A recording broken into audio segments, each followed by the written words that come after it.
you're saying. So Is it is it premature right now to talk about this until you get to a point where you feel more secure about the probably protection on it? Yeah, probably. Okay. Probably. So you're taking a bit of a risk right now because you're sort of promoting. Possibly, but I don't know. I'm confident about our brand, and I stand behind our product, and I stand behind the quality, and I feel that we are unique in the fact that we do a lot of different customization work for people, and we do have some competition, but it's very little. The product is different than ours. It's not as comfortable as ours. And when you look at our competition's flip-flops, they're not in one solid piece. So there's one competitor that you're referring to mostly? Basically, yeah. Yeah. But I feel confident that our product is superior than theirs, and I really don't feel that we have any competition. And that's why I actually believe that our patent is going to go through. Probably the most obvious question is, where did you come up with the idea, or when did you decide that there was an opening in the marketplace for it? Well, to be honest with you, another woman came up with the idea, and she was out with her girlfriends one night, and they were in Las Vegas, and they were partying, and they were all wearing 5-inch heels, and the girls' feet were killing them, so they ditched their heels and they walked barefoot. Which is kind of gross if you think about it on sticky floors and whatnot. Could be dangerous, yeah. Exactly. So this woman who was with them happened to be a shoe designer, and she said, I just can't stand this. And she went home, and she's the one who designed the flip-flop or the FlexiFlop. And I actually bought the company about a year ago. Okay. So, has she bought a domain name in advance of that? Did she buy a domain like FlexiFlop.com or FlexiFlopShoes.com or something? She did buy FlexiFlops.com. Yes, absolutely. She got the S.com. Yes. And that's part of what she sold to you. Yes. It's got some value. Yeah, it has a lot of value. No, I was very excited. I was able to just, grab up all that, so to speak. But I will tell you that she moved on to other things because she was a fashion shoe designer, and she wanted to move on from this. And so I acquired the company about a year ago, and I've spent like my last 6-9 months trying to rebuild and rebrand the product and come up with new products and try to introduce ourselves into new markets. Like one of the things I'm focusing on is more of a high-end market for weddings. So you can see this was like the original FlexiFlop, which is terry cloth.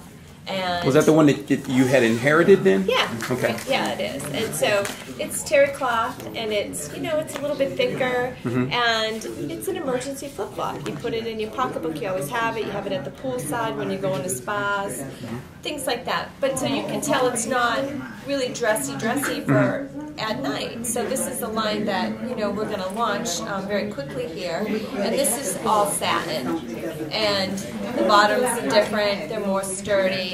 Even the tops are satin, and so this is the line I'm really proud of. So you have to look at the construction and the basic materials. So you basically kind of revamped the whole design. Well, there is the key material that's in here, which I said before was proprietary. We put that same material in here because the key is being able to fold these and fitting them in a pouch, and then unfold them, and they don't crack or break, and they maintain their shape. So that's the whole thing behind FlexiFlop. And that's a competitive advantage that you're talking about. Is that essence of the core of how it works? Okay. Yeah, the beauty is you can fold them up and put them in a nice little pouch. It fits in your pocketbook. You throw it in your car. I have FlexiFlops in my car. When I go get a pedicure, I don't know when I'm going to get one, but my FlexiFlops are in the car. And if I'm wearing regular shoes, I'm not going to go get a pedicure and put the put my regular shoes back on. I need something like a flip flop. Okay. What about the quantities right now? Since we're going into the final quarter, we're looking at Christmas. Yeah, it's always there, right? It's definitely there because the one thing about FlexiFlops is it's a great, unique gift. If you're getting into the Christmas season, like you said, and you don't know what to get, your mother, your sister, or a friend, this is a great, cute gift, and you can put anything on it.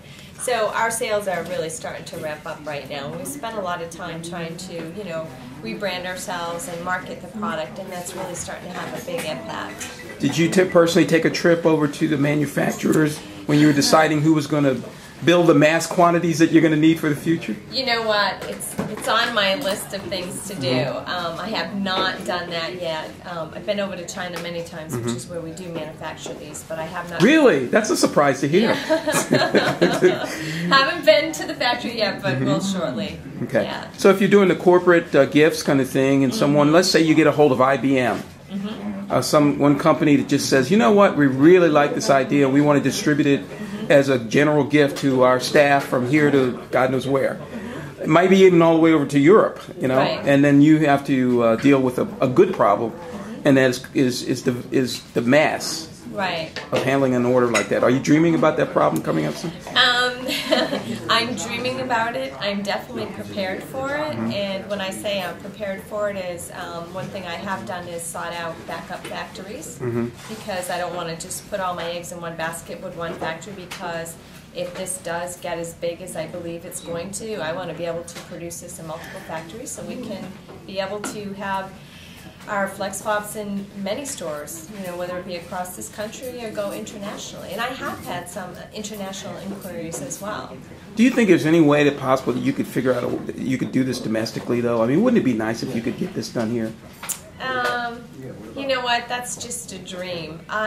When I first bought this company, I was on a mission, and I literally knocked on doors, made phone calls, and I feel that I've exhausted all possibilities. And not only myself, I literally had 10 different college students that came on as interns, and I said, take these and go see if we can manufacture these in this country cheaper. Well, we know that that's not really feasible right now. We know that you can't do it. Okay. Even though you're here to lobby Congress, right? Isn't that why you're here in D.C. today? No, I didn't say that. Okay, well, you know D.C. stands for Design Capital, That's and you're right. here. That's right. Design Capital. I need to remember that. This is where a lot of decisions are made that end up in New York or end up in Yes. other places. So Yes. seems like you got a lot to do while you're down here, right? Well, you know what? I'll be the first person to jump on the bandwagon to try to make a difference in this country. I'm all for it. Okay. I mean, honestly, it would be just a dream to be able to produce these here. Okay. Get ready for TV talk shows. Okay. All right? Morning, Okay. afternoon, nights. Anytime. Careful I'm what you wish for. available. Okay. Right? It's going to happen. You and Kathy Lee, I can see that right now.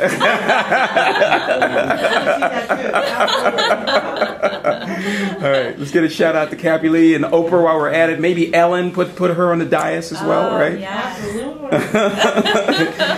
Okay. Would love that. And you're going to be talking to guys too, because we want to cross-pollinate, right? Absolutely. Right? Absolutely. All right. Thanks for sharing. You're very welcome. And you're welcome to stay here as long as you like. You have my official Thank you. welcome. So thanks again. Thank you. All right. All right. Who's next?